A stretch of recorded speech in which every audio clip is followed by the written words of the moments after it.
ಆಮೇಲೆ 3ನೇ ಓವರ್ ಆಗ್ತೈತೆ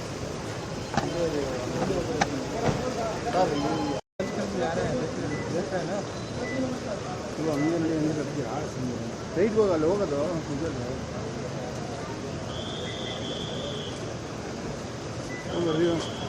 ಸರ್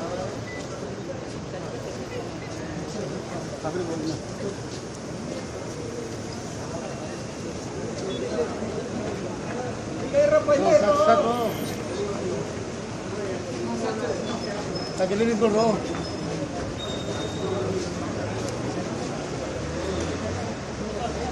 ಎಂ ಕೃಷ್ಣ ಅವರು ನಮ್ಮ ಮಾಜಿ ಮುಖ್ಯಮಂತ್ರಿಗಳು ಮತ್ತು ಕೇಂದ್ರದಲ್ಲಿ ನನ್ನ ಜೊತೆಯಲ್ಲಿ ಮಂತ್ರಿಗಳಾಗಿದ್ದರು.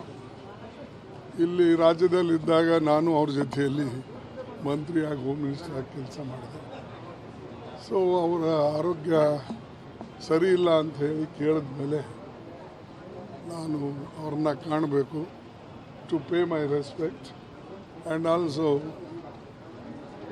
wish him speedy recovery and also his quick improvement in his health.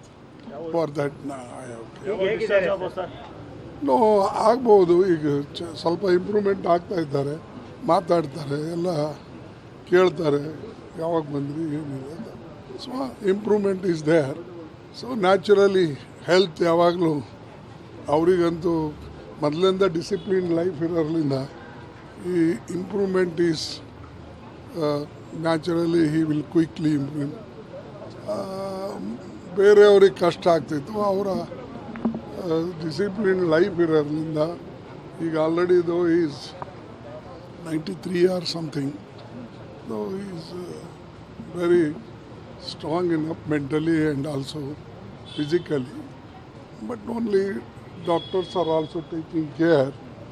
ನಮ್ಮ ಯಾರು ಇಲ್ಲಿದ್ದಾರೆ doctor is also they are also hopeful that day by day is improving and they are the better judges to tell when he will come out from that ICU.